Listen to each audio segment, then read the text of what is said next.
देशभक्ति दिल से होती है, दिखावे से नहीं। यह एक जुनून है जो हमें अपने देश के लिए कुछ कर गुजरने की प्रेरणा देता है। नमस्कार दोस्तों, आज मेरा मन गर्व से भरा हुआ है, क्योंकि आज का दिन हमारे भारत के इतिहास में वह दिन है जब हमने अपने सपनों को आकार देने के लिए एक मजबूत संविधान अपनाया था।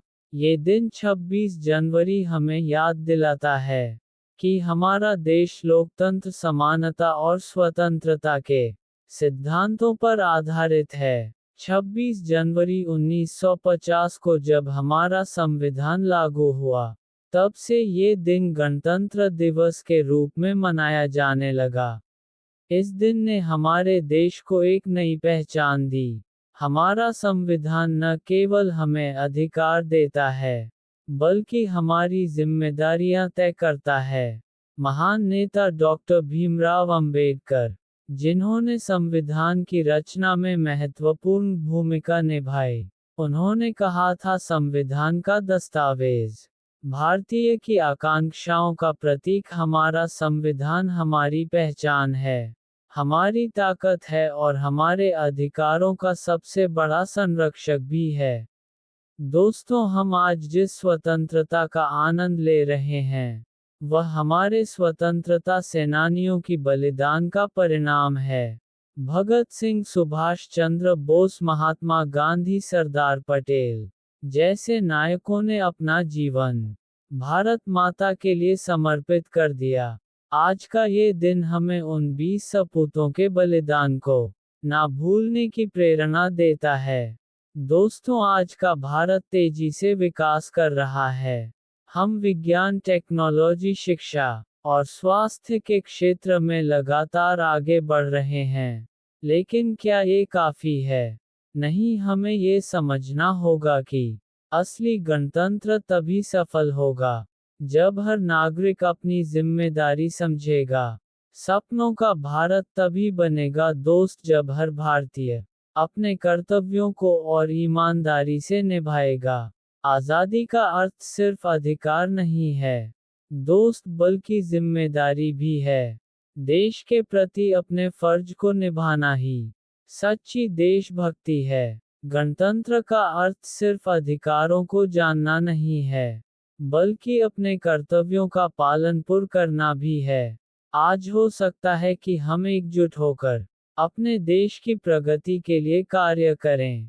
हमें जाति, धर्म, भाषा और क्षेत्रवाद से ऊपर उठकर सोचना होगा। अगर हम एकजुट रहेंगे, तो भारत को दुनिया की सबसे बड़ी शक्ति बनने से कोई नहीं रोक सकता। दोस्तों, आज के इस अवसर पर मैं आप सभी से यह वादा करने का अनुरोध करती हूँ कि हम एक ऐसे भारत का निर्माण करेंगे जो हर नागरिक के लिए सुरक्षित, प्रगतिशील और खुशहाल हो। स्वतंत्रता सेनानियों का सपना था एक ऐसा भारत जहां हर नागरिक स्वतंत्र हो, खुशहाल हो। तो आइए उनके सपने को पूरा करने के लिए हम सब मिलकर प्रयास करें।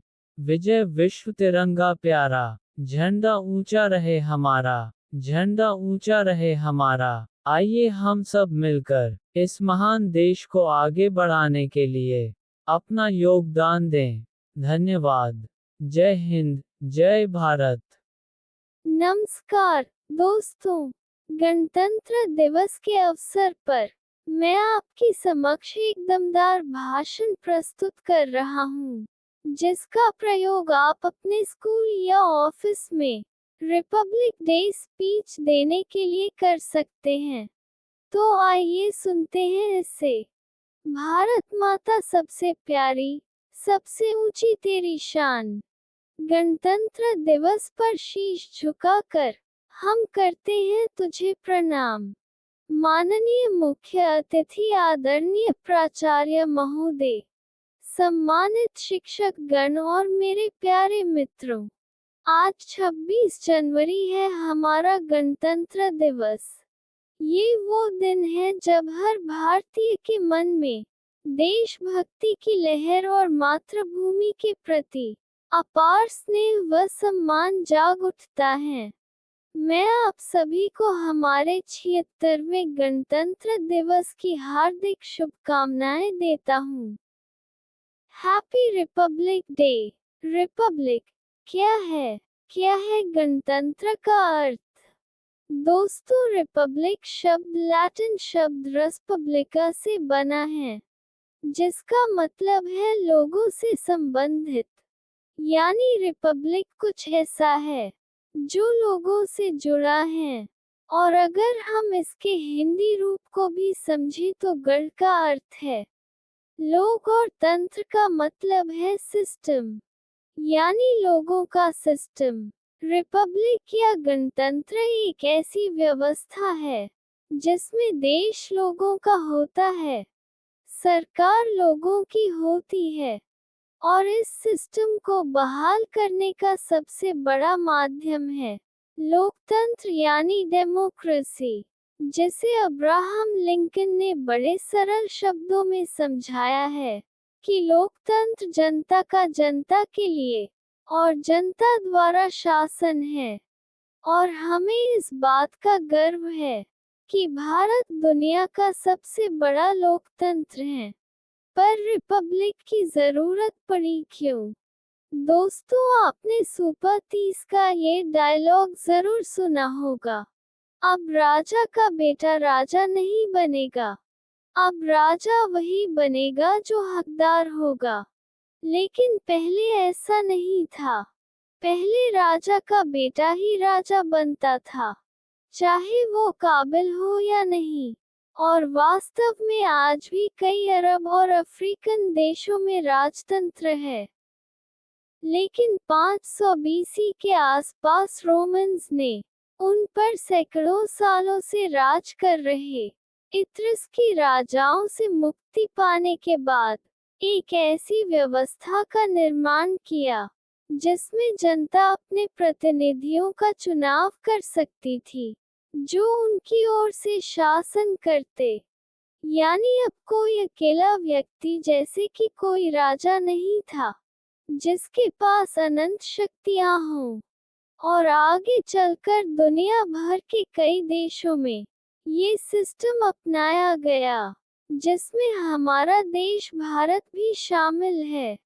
लेकिन क्या कह देने भर से कोई देश गणतंत्र बन सकता है? नहीं, उसके लिए जरूरत होती है एक संविधान की, एक कॉन्स्टिट्यूशन की, जो बनाया तो चुने हुए प्रतिनिधियों के द्वारा हो, पर उनसे भी बड़ा हो, जो न्याय का आधार हो, जो प्रत्यक्ष व अप्रत्यक्ष रूप से राज्य की सर्वोच्च सत्ता की शक्ति के वितरण और प्रयोग को निश्चित करे। और इसीलिए आजादी मिलने से पहले ही 9 दिसंबर 1946 को संविधान सभा की प्रथम बैठक हुई। इसके 2 वर्ष 11 महीने और 18 दिन बाद 26 नवंबर 1949 को संविधान सभा द्वारा भारत का संविधान पारित किया गया। इसीलिए 26 नवंबर को संविधान दिवस या कॉन्स्टिट्यूशन डे के रूप में मनाया जाता है। पर अभी संविधान पारित हुआ था, लागू नहीं। और लागू करने के लिए चुनी गई एक ऐतिहासिक तारीख 26 जनवरी 1950, क्योंकि ठीक 20 साल पहले इसी दिन 26 जनवरी 1930 को भारतीय राष्ट्रीय कांग्रेस ने भारत को पूर्ण स्वराज घोषित किया था। और इस दिन लाहौर में पंडित जवाहरलाल नेहरू ने तिरंगा फहराया था। दोस्तों, यहाँ में दुनिया का सबसे बड़ा लिखित संविधान बनाने वाले बाबा साहेब भीमराव अंबेडकर और उनकी पूरी टीम को हृदय से नमन करता हूँ और धन्यवाद देता हूँ। साथियों, 26 जनवरी देश का उत्सव है, गणतंत्र का उत्सव है। ये गांधी जयंती और स्वतंत्रता दिवस के अलावा मनाया जाने वाला एकमात्र राष्ट्रीय पर्व है। इसे पूरे भारतवर्ष में बड़े हर्षोल्लास के साथ मनाया जाता है। 26 जनवरी अवसर है हमारी स्वतंत्रता सेनानियों को याद करने का। मंगल पांडे, लक्ष्मी बाई, भगत सिंह का तिलक करने का। नेताजी सुभाष चंद्र बोस, गांधी जी और लाल बाल पाल को नमन करने का। यह अवसर है देश के लिए हंसते हंसते अपनी जान न्यौछावर करने वाले जाबाज सिपाहियों का वंदन करने का। 26 जनवरी अवसर है फख्र करने का कि तमाम विविधताओं के बावजूद हम दुनिया के सबसे बड़े गणतंत्र व लोकतंत्र हैं। यह अवसर है सीना तान कर खड़े होने का और गर्व से जन गण मन गाने का। दोस्तों, गणतंत्र दिवस के दिन देश भर के विद्यालयों, सरकारी कार्यालयों व सभी राज्यों की राजधानियों में झंडारोहण व राष्ट्रगान का कार्यक्रम बड़ी धूमधाम के साथ मनाया जाता है। विभिन्न रंगारंग कार्यक्रमों के माध्यम से हम अपने देश प्रेम को प्रदर्शित करते हैं और स्वादिष्ट मिठाइयों से एक दूसरे का मुंह मीठा कराते हैं। इस दिन हर छोटा बड़ा आदमी दुकानों में मिलने वाले छोटे छोटे राष्ट्रध्वजों को अपने घर व वाहनों पर सुशोभित कर अपने ही ढंग से इस दिन को मनाता है। और इन सब आयोजनों में प्रमुख है दिल्ली के राजपथ पर 26 जनवरी को मनाया जाने वाला गणतंत्र दिवस का भव्य समारोह, जिसकी कोई तुलना ही नहीं। समारोह की शुरुआत इंडिया गेट से होती है, जहां भारत के प्रधानमंत्री देश के लिए मर मिटने वाले शहीद सैनिकों की स्मृति में बने अमर जवान ज्योति पर पुष्प अर्पित कर उन्हें श्रद्धांजलि देते हैं। इसके बाद भारत के राष्ट्रपति राष्ट्रीय ध्वज फहराते हैं और 21 तोपों की सलामी के बीच राष्ट्रगान गाया जाता है और इसके बाद शुरू होती है वीर भारतीय सेना की परेड, जिसे देखने के लिए हजारों लोग देश विदेश से इकट्ठा होते हैं और करोड़ों लोग अपने घरों में टीवी के सामने बैठकर इसका आनंद उठाते हैं।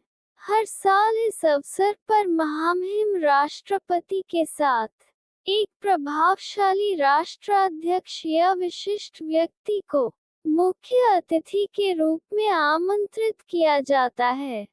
दोस्तों, भारत के राष्ट्रपति भारतीय सशस्त्र बल के मुख्य कमांडर भी हैं और वही इस परेड की सलामी लेते हैं।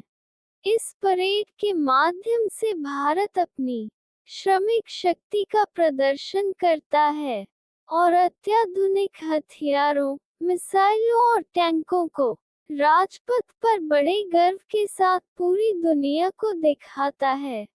परेड के बाद राष्ट्रपति द्वारा वीर सैनिकों व साहसी नागरिकों को उनकी बहादुरी के लिए मेडल देकर सम्मानित किया जाता है।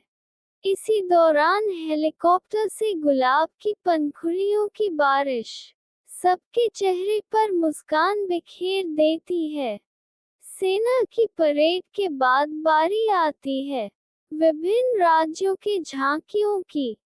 इस रंगारंग सांस्कृतिक परेड की छटा देखने लायक होती है। इन झांकियों के माध्यम से आप थोड़े ही समय में पूरे भारत का दर्शन कर सकते हैं और हर राज्य की विशेषता और उसकी सांस्कृतिक विरासत को समझ सकते हैं। परेड का एक मुख्य आकर्षण राष्ट्रीय वीरता पुरस्कार पाने वाले निडर साहसी बच्चे भी होते हैं, जो हाथियों पर सवार होकर परेड में हिस्सा लेते हैं। इनके अलावा देश के अलग अलग हिस्सों से आए स्कूली बच्चे भी अपने नृत्य और कला से लोगों का मन मोह लेते हैं। परेड के आखिर में सबको रोमांचित करते हुए वायुसेना द्वारा फ्लाइट पास किया जाता है, जिसमें अत्याधुनिक लड़ाकू विमान महामहिम को सलामी देते हुए मंच के ऊपर से गुजरते हैं। सचमुच 26 जनवरी की परेड का हिस्सा होना अपने आप में एक अद्भुत अनुभव है, जो हमें देशभक्ति से ओतप्रोत कर देता है। मित्रों, राजधानी नई दिल्ली में गणतंत्र दिवस का उत्सव यही समाप्त नहीं होता। 26 जनवरी के भव्य कार्यक्रम के बाद 27 जनवरी को इंडिया गेट पर ही प्रधानमंत्री की रैली होती है, जिसमें एनसीसी कैंडिडेट अपने कौशल व हैरान करने वाले करतबों से सभी का दिल जीत लेते हैं। इसके बाद आखिर में 29 जनवरी को बीटिंग द रिट्रीट का आयोजन किया जाता है, जिसमें तीनों सेनाओं के बैंड देशभक्ति गानों की धुन बजाते हैं। इस दिन शाम 6 बजे बगलर्स रिट्रीट धुन बजाई जाती है और राष्ट्रीय ध्वज को उतार लिया जाता है, और अंत में राष्ट्रगान गाकर गणतंत्र दिवस समारोह का औपचारिक समापन किया जाता है। दोस्तों, अंत में एक बार फिर मैं देश पर मन मिटने वाले स्वतंत्रता सेनानियों और वीर जवानों को नमन करते हुए आप सभी को गणतंत्र दिवस की हार्दिक शुभकामनाएं देता हूं, और इन पंक्तियों के साथ अपनी वाणी को विराम देता हूं। भारत माता का हर क्षण में सम्मान करता हूँ। भारत माता का हर क्षण में सम्मान करता हूँ। अपने देश की मिट्टी का मैं गुणगान करता हूँ। है चाहत मुझ में वतन के लिए मर मिटने की, तिरंगा हो कफन मेरा, बस यही अरमान रखता हूँ। जय हिंद।